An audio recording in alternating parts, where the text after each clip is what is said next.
Yo, what's up, everybody? Peace. Tamil Robinson here. AMIAT Moods In All Textiles, the luxury fashion house, and you're tuned into AllHipHop.com. What's going on, everybody? It's your man Chuck Creekmur here with DJ Thorough. Yes. And we are here with a special edition of AllHipHop.com. And we got my man Tamil Robinson. What's up, everybody? Is in the building. Yes. Yeah. The AMIAT. Couture. My fault. I was about to say couture. I don't know why I do that. But it's say couture. Yeah, all right. Thank you. Somebody corrected me. No, it's perfect. You said it perfect. I appreciate that, my brother. Yeah. So, first of all, man, I want to thank you for coming here at One World Studios. It's an honor and a privilege. Newark, New Jersey is in the building, of course. Yeah. So tell us about your line a little bit. We've been talking offline, and I've been educated immensely on what you do. But talk to us a little bit. Wow. Okay. About the line, definitely, it's a house. Okay. What's the difference? I like that. So talk to us about the house. Okay, the house of AMIAT. We have our own masters, and I'm wearing one of them. So you would see the textile patterns. Okay. And this is our version of the houndstooth. And that would be the traditional houndstooth pattern. This is our version of it, derived from the logo, from the AMIAT logo that you would see if you would go to the site, or you would see, know the brand and educate yourself on the brand. Okay. We have an extensive array of different vast textile patterns that we own. Okay. So it's exclusive to the house. So those patterns become parts of different collections, whether it's be bags, whether it's an apparel collection, whether it's in home couture, home decor, or whether it's an automotive or equestrian, just a whole lifestyle. So that represents the house. Okay. So that's what we've been working at for the past 3 decades. Okay. And also evolving into those other categories. Okay. So that separates us from a regular streetwear brand or a clothing line that people would say, oh, you have a clothing line, now we're a house. So that helps you wake up in the morning and go to bed, and it covers your whole lifestyle for whatever it is you want to do. Gotcha. So you can actually call us up and say, hey, you know what? I want a luggage set, and I want it in 5 pieces, and it comes in various different sizes. I need one for travel. I need one for, yes, we have that. Okay. Or you can say, hey, you know what? What do you have in shoes? We have a whole collection of shoes, whether it's footwear, activewear, cowboy boots, pumps, slingbacks, or whatever it may be for women. So that's a definition of a house. Nice. Definitely. Like the house of Gucci, except the house of AMIAT. The house of AMIAT. Like Definitely. Okay. And we are a true house. And that means it's going to evolve into so many different things. Hell, I mean, shit, we even trying to do something for space uniforms. You see what I'm saying? Really? So that's how nice. far that I'm thinking of that. Wow. So that's not far-fetched, because our textile patterns can go inside of a jet plane. Gotcha. It can go on a yacht. And then we have the luggage that ties back into that. And then if you want to drive your car off the yacht, that inside that interior for the leather, it's that AMIAT Geo pattern. Nice. So that's a true house. Okay. Right. Now, speaking of the house and the true house, I see you have a wide array of colors here. Now, For sure. Are there any colors that are off limits that your brand doesn't endure in? Like what colors are off limit? If any at all. There isn't any colors off limit, because I'm an actual artist. Okay. So I've been classically trained at art school. So I paint. So I come up with different color patterns. Okay. Different colorways and things like that. So there's really nothing that's like really that I wouldn't rule out. It's just depending on what collection of colors that I want to put out for that season. Okay. Because I don't follow trends at all. We create them. So if I want to put out paisleys, which you see inside this jacket here, that's our paisley design. Okay. Nice. That would be this fuchsia hot pink, or you want to couple that, complement that with black or blue. We can do it that way too. Right. Tell us a little bit about your background. A little bit more about your background. Okay. I was born and raised in Newark, New Jersey. Brick City. Brick City. And I've been classically trained at the school called Arts High School. Okay. So Arts High School was basically a performing arts school like you would see in the movie Fame. It was art, music, and drama. So if you remember Fame, that's Arts High. Yeah. Jaguars in the building. Yeah, that's what's up. Definitely. So, and I love where I come from. I mean, Newark was a great backdrop for me, especially being in art school, drawing every day.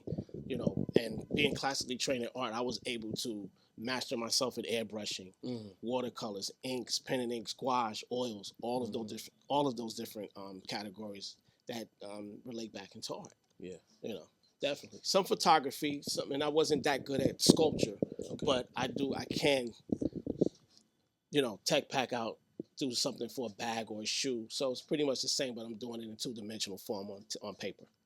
Right. Were you recruited to go to that school because you could draw, or did you go to the school to learn how to draw? No, we had to take a test. Okay. And out of 8th grade, it started at 9th grade. Okay. So we had to take a test, and then from that test, you get accepted. Okay. So I wasn't worried about getting in. That's how I was born with the talent. Yeah. So they just helped me hone in and, help me think better along with what I possess as a true artist. Right. So say for instance, you have people that are slave to the Mac.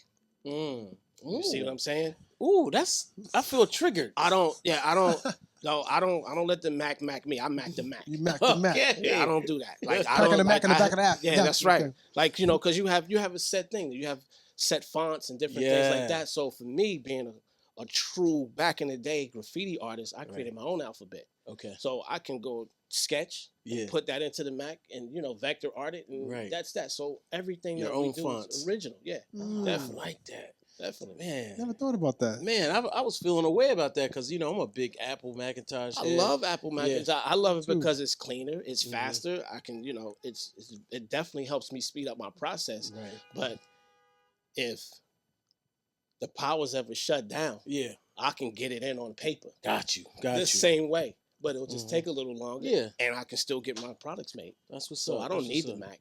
It's just a tool like having a pencil or pen and ink.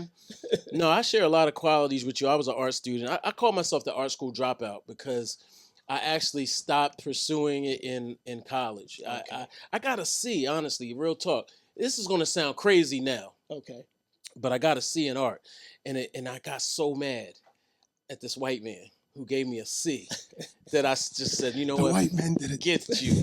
I'm done. Okay. You know what I'm saying? Okay. I didn't stop doing art, obviously, but I stopped pursuing it really on a school level.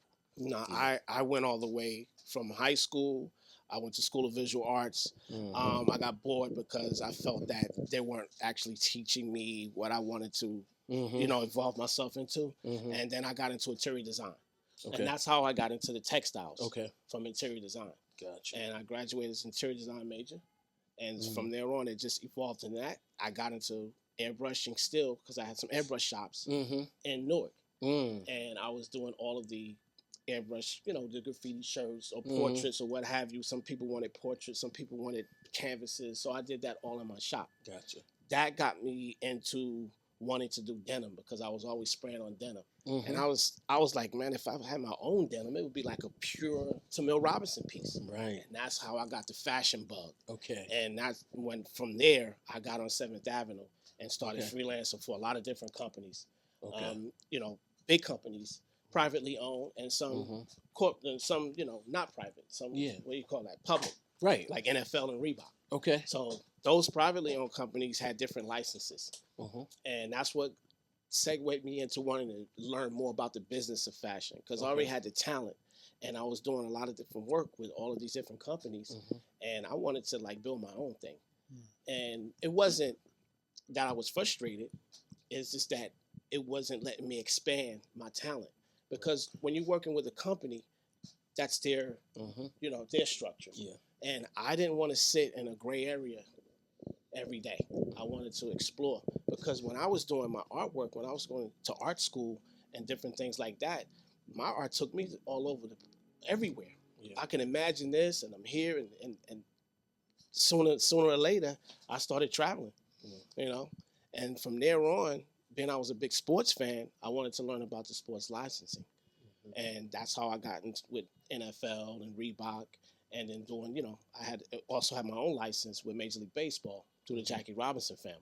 Wow. I met the grandson, and he wanted to do something different, and we got together and created Legacy 42, and that's when we went to MLB. Now, here's a true story.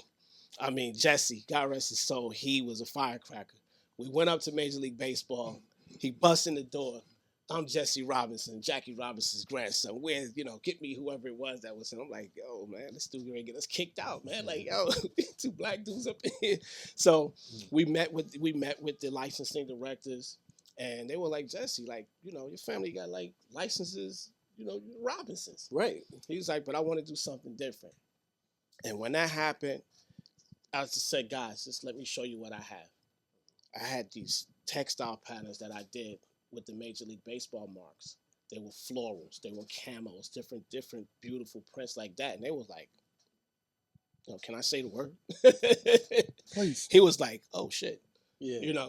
He was like, wow, this is different, Jesse. This is not, the regular player name and number jerseys. This was for me, being a sports fan, I wanted to do something that complimented the fan.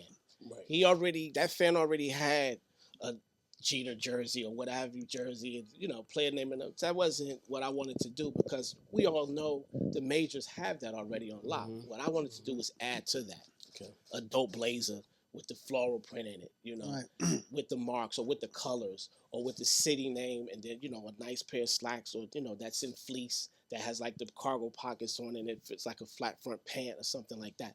So that's how that license came to be. And we were the first African Americans to pretty much have a license like that. Right. Where did you develop your fashion sense? Like, was there anyone when you were a kid that you looked at and you wanted to dress like?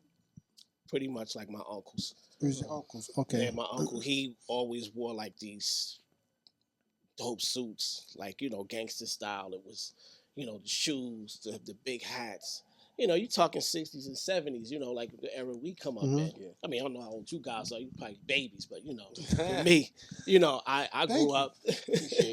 I grew up around that type of situation. Then spending summers in North Carolina, it's the Sunday's best and things like that. My mother and them, they were Southern belles and they always dressed. So I was always into that mode. But I still had my hip hop side from the graffiti era.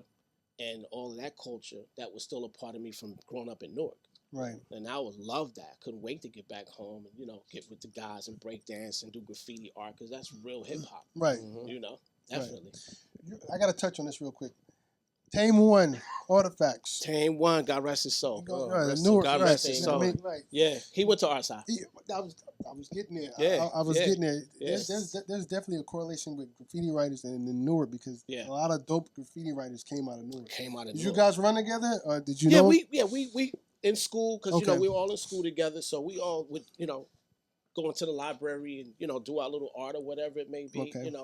He Tame was more into the rapping as well, because I think he was like doing some hits and things like that. Of course. So me, I would stay in my language, just the pure art. But everybody respected everybody.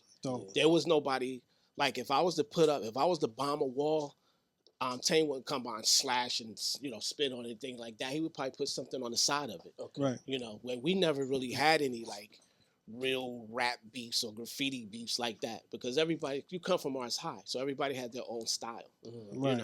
So everybody with their own Picasso in their right mind. So speaking of hip hop, what do you we have a pretty long legacy of fashion in hip hop. It's like the other element. It is. Yeah, definitely. So what are your thoughts on, sort of from a hip hop perspective, fashion, and where are we now, and where have we've seen some brands that really aren't with us anymore.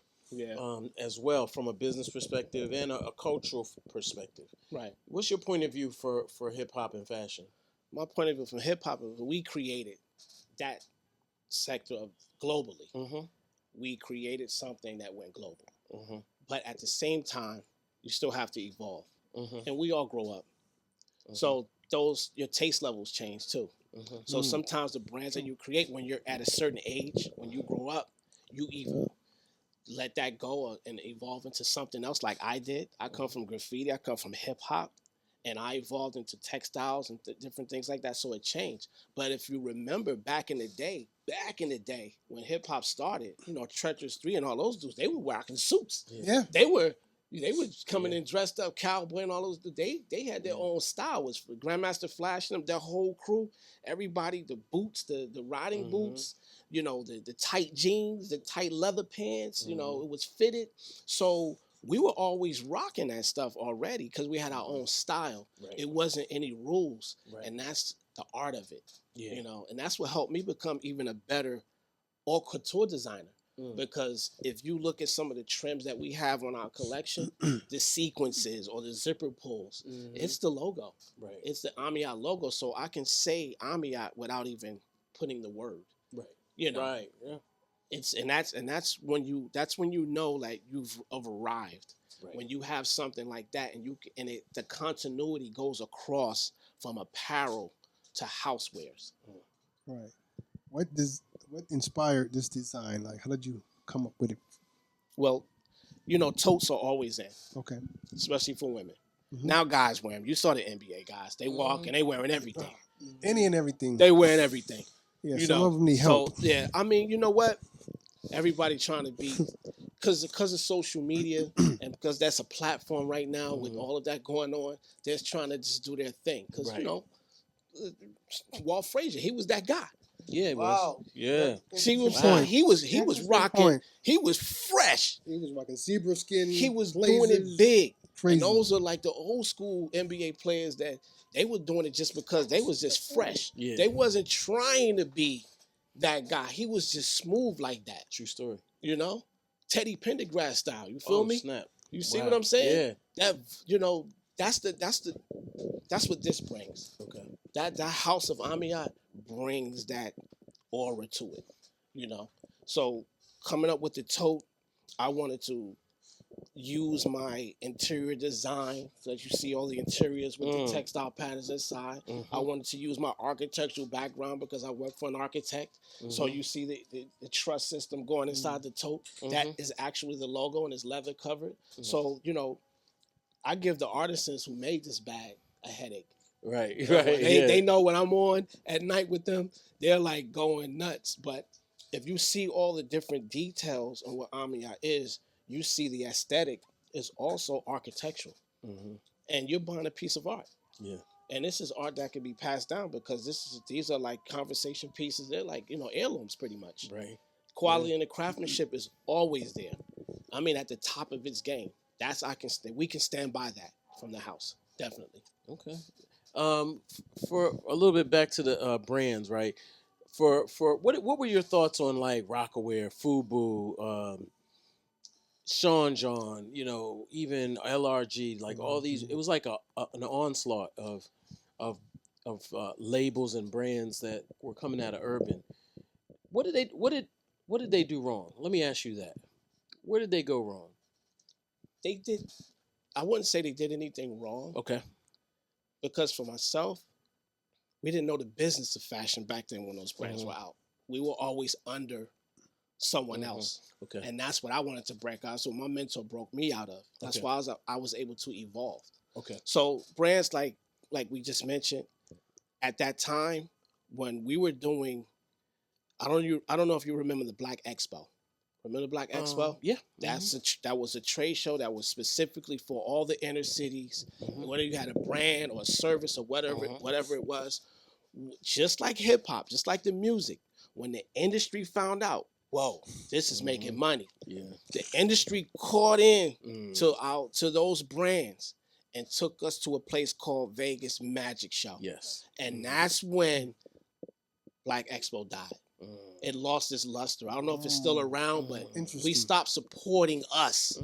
And that's the karma that comes back and says, wow, if we'd have stayed in this one lane, we could have evolved and could have helped each other and build each other with each other's brands. That's what I feel. Right. That was in my heart because I love what I do. And that's all I've ever done. Right. This is all I've ever done to feed myself. Right. Nothing else. So with that being said, those brands, they didn't do anything wrong. They just didn't evolve because they were under someone else. Gotcha. If they were dolo, if they were by themselves and worked this out and just kept going with it, because you could still, those brands you named could still be out had they still kept it going. But because you're in another conglomerate or you're in another regime that has to parent you, and when that gets sucked up and it's no longer yours or it's no longer your sole decision, sometimes that's what makes it fall. So it's probably not the brand or themselves. It was because they didn't venture out like pretty much I did. I just had to go and build this on my own. Right. I didn't get mad. I just respected it because I'm like, you know what? Those companies are like 3-4 generations before us. We didn't have that opportunity. Yeah. Just, if you go back 3-4 generations, 5, you already know what it was. Right. Civil rights, this, that, and the third. So it wasn't in the mindset of us to do that right now. So we had to evolve for that, So you're talking 50 years, that's a long time. That's just as old as I am, if not, but to me, that was the cause of those brands moving on to something else, if at all, if they did move. Okay. So how does a company, what do you suggest a company that wants to stay, keep their independence, but don't have the actual funding? Always stick by your guns. Okay. I've always stuck by my guns with creative control. Okay. Creative control gives you your power. It gives you your existence. You see? And if they understand that, they will help you with your vision to go forward. Yeah. Okay, guys, this didn't work this way, so how do we work it that way? Right. If they want to keep it, if you're in it just for the bag, it's definitely not going to work. Right. If you make the accomplishment, it's going to work. Yeah. Because trust me, I've been through all of that. Okay. And staying the course helps you build and it helps you grow because you're not going to do everything right the first time. Right.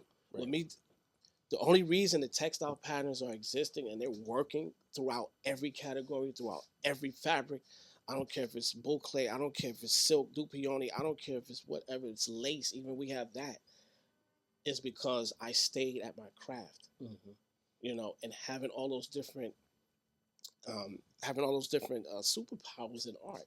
That's what I call them, that's the talent. You're going to get there. You just have to evolve because don't forget, you still have to work with producers. Everybody that touches this bag, I've taught 4 years out before we even made one sample. Okay. Now this is a factory saying, well, who the hell are you? Why my guys, why I have to take 10 of my guys who's working on other different brands and you have to teach them 4 years before you don't even own my company. Like, who are you? Right. So I sat down and gave them my story and gave them the vision. And once they see your vision, they go, you know what? Okay, we'll give you that shot. So and that's how that worked. So there's ways around that. But you have to be confident in yourself and you have to demand, especially when you're doing something creative like this at this level, with these type of details, you have to give them that story. Now, if they say, you're crazy, guess what? You're going to get it done because someone is going to come along and see that vision. Sweet. So let me switch gears slightly. Yeah. Can you give us okay, we can do this 2 ways. Okay. Can you give us your top 5 most stylish people in hip hop? Or I can throw some names at you. Either way. It's good. I like that. You know what? I like that question. Okay. Ode to the 50th anniversary of hip hop. I love it, and because I come from that. Right. And everybody has their own style. Right. But to me, everybody is doing the same thing. Okay. So I don't really see that much of diversity in the fashion because everybody's running to the same brand or the same look or the same. So I can't really say, because I'm a classic. Classic, but I can go and get, way flair creative with it because of the artistic background that I have. Okay. But at the same time, I don't really see too much diversity because nobody's really wearing anything, especially the females. I want to see them in a wrap dress. I want to see them with a nice pantsuit or something like that. Everybody's showing everything. So it's so hard for you to put any kind of look together when you don't want to wear anything. Right. So it's no disrespect. That's how it goes. Facts. No, you're speaking truth. That's how it goes. But, someone has to step over and say, you know what? I'm going to rock this suit and not just for Met Gala. Right. When you got to go and get that and wear what the design says because you have to be at the Met Gala. Right. I'm saying when you walk out or you talking to your stylist, have that stylist talk to the designer. Right. So the designer can break it down on how to put it on. Right. If you want to wear it that way. Because I could go either way with it. Okay. Okay. You know? All right. So let me throw some names at you. Okay. Andre 3000. Love his style. Okay. Love his style because he's always stayed different. He's always stayed, I'm not going to do this. I'm going to do it that way. I'm going to wear this shoe with those pants. I'm going to flare leg it out. I'm going to wear a blazer with it. It's going to have a pattern with it. I'm going to mix it with another pattern. I'm going to wear a tie or ascot. He likes to mix it up. Yeah. So I do give him some big shouts. And he wears football shoulder pads too. Yeah, sometimes. Forget about that. Yeah, he'll go in into his uniform. Yeah, he'll go in. Well, shoulder pads were out in the 90s though. No, I'm saying he actually wore real NFL football shoulder pads with his outfit. I mean, he would do that, but that's his style. That's what he does. See, now for me, that's a bit extra because you're looking for, some attention to say, what the hell you doing? Right. Hey, what's up? A lot of people doing that now, though, right? Yeah, I mean, a lot of people doing that on the red carpet, but I want to see something, a little different now. You can mix it. Okay. You can mix class with, classic with, racy. Right. I call it racy. I don't want to call it raunchy or anything like that. It's more racy to me. All right, Kanye West. Kanye West? Mm-hmm. Kanye has his own style. Kanye has his own vision with what he's doing with Ye. I just think that, I would pick an Andre 3000. Right now, as you naming names, he's still staying at the top of my list. Mm-hmm. Okay. Missy Elliott. Love Missy's style. But she stays true to hip hop. Mm-hmm. She wore her Adidas. Mm-hmm. When she had her Adidas going back, and then she'll throw on a suit.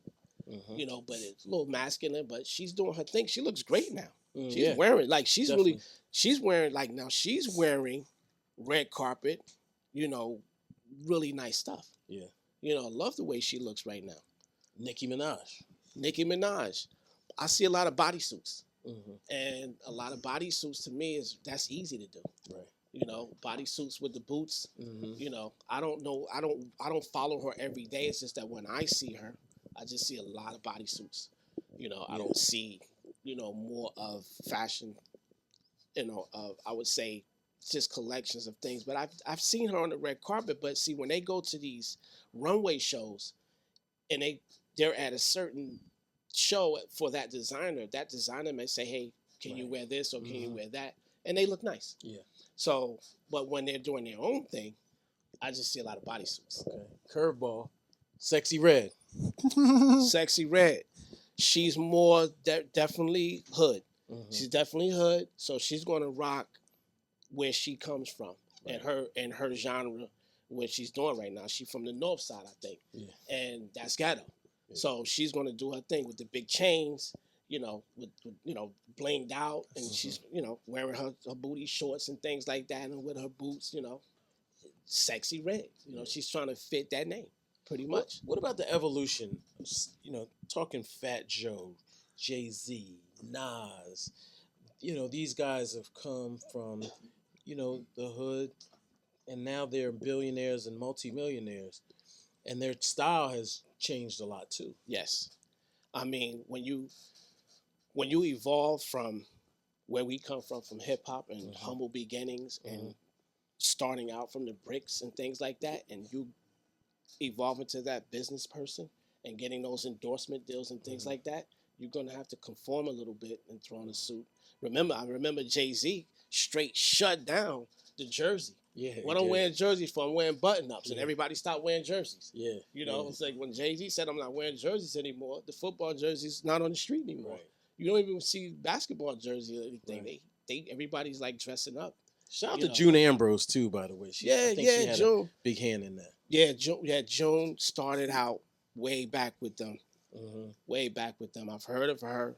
I think I met her one time on the West Coast when we did Jaheim's video, Just in Case. Okay. And I did the airbrush shirt, and he wore my Pro Bowl jersey. Okay. For that show. You know who's an honorable mention? Remember how Busta Rhymes used to dress? Yeah. Definitely. Rest in peace, Bust. Yeah.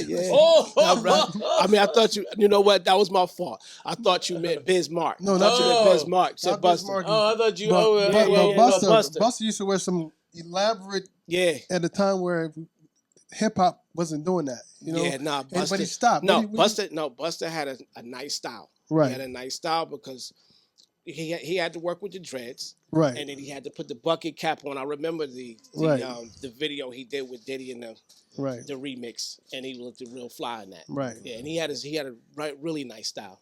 Right. What do you think about the younger generation nowadays? The younger era, I see what you're saying, a lot of the conformity, or if you see certain brands, the people are all wearing the same brand, but they also don't seem to me like they are boxed in to traditional hip-hop looks. No, they don't. They've actually, and my mentor brought this to my attention, because when me and my mentor met, he said in 10 years, you're not going to see these brands because they're boxed into one thing. Mm-hmm. They're not going across. They're not trying to become what I see you doing as a house, because you're an artist. So I know you can expand your talent. Right.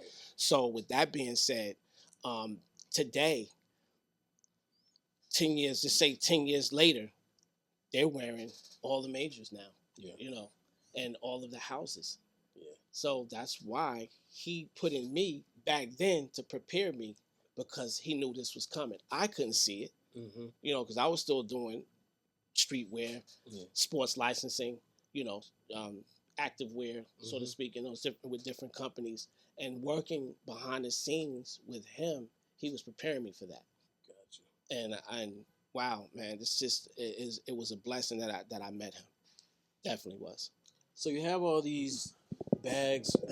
Are these primarily for women, or you know, honestly, I'll be honest. I'll say I don't really see what I'm gonna rock over in this area. I see definitely what you can rock. What can I rock?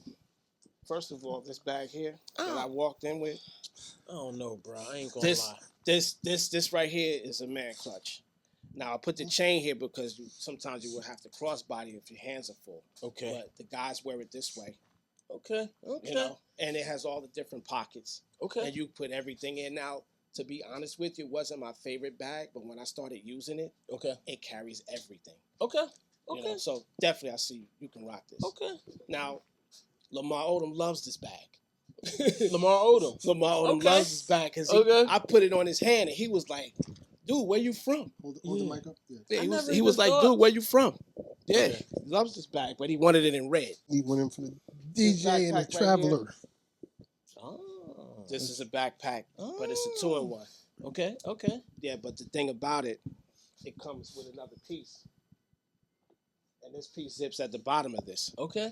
So you can have your waist belt. Yeah. Fanny or waist, I'll call it a waist bag or whatever it may be. Cross-shoulder bag. And then you can have your backpack as well. Okay. And this backpack is packed with different pockets. Right. You know, different interiors that you're gonna love. Even all the inside with the like that. Yeah, nice. Nice. Pockets and things like that. It's really, really comfortable and it's really, really functional. Okay. That's the backpack. So if you're thinking about that. Also I have here.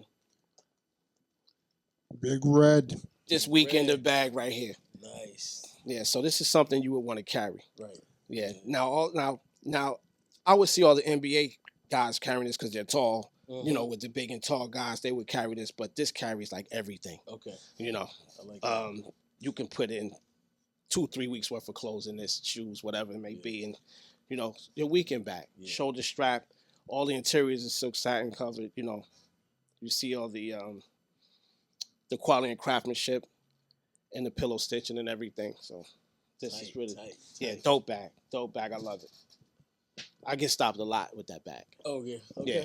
Okay. Just the questions on there. And something else you would like? Because you're saying, you know, something you want to carry? This 3-in-1 duffel bag right here. Yeah. This duffel bag is really, really sick, man. So you have this piece here in the middle. That's a duffel. This bag here comes off into a belt bag. And over here, this zips off into a backpack. Okay. And you can, you know, have your little day excursions with it. Nice. So that's the 3-in-1. Appreciate that. Yeah, definitely, man. Really hot. really hot. So what's next for you? Where are you headed? What do you what's on deck? You know, you have all these amazing products and this house. Yeah. You know. What's next is to keep evolving the brand into the other categories that we're working on. So everything that I'm speaking of right now, it's in motion. Okay. So you'll see it coming along. So if you're like following me or you know still doing your research on the brand and everything like that, you're going to constantly see new things coming up. So that's all couture home decor. Okay. Everything about your home, like but in a fashion way. Still the same continuity of the brand because you still have to keep the house, you know, footwear, formal wear, equestrian, automotive. So I mean, if you want this same leather in your car seats, we're working on that as well. So there's car companies that we're talking with and working with, you know, developing samples right now as we speak for like the Corvette ZR1, you know, because I always wanted to do something with like an American brand. I see that. You know, so you can see that. I can see that in the Corvette. Yeah. So I mean, like I said, some pieces I have you only can bring on a yacht because it's too big to check on an airplane. Like this here, this bag here. This bag here, I have it this big, that big. It's an actual suitcase, but the same design, the blooming. Okay. So you would have to check that on a yacht. Oh, check that. Yeah. I might get messed up. Yeah, get messed up, right? Well, I mean, some bags you can because they come in the dust covers. Okay. So you know you can handle some of it, but some of them you can't check. How do you feel about black people wearing, you know, just the Louis this and Gucci that, and you know, like we just put these brands on such a high pedestal. It's amazing. Even the Ralph Lauren's, and sometimes it's for me. So I'll be real, like, and I'm not saying not judging, but I used to be like, yo, I'm buying Fat Farm, I'm buying Sean John, I'm buying other brands that I at least perceived as black owned. You know what I mean? And I've never worn. Well, let me not say never. That'd be a lie. Right. But I don't frequent labels as much as one would expect. And furthermore, if I do, usually it's not apparent from the outside. You know, it's usually.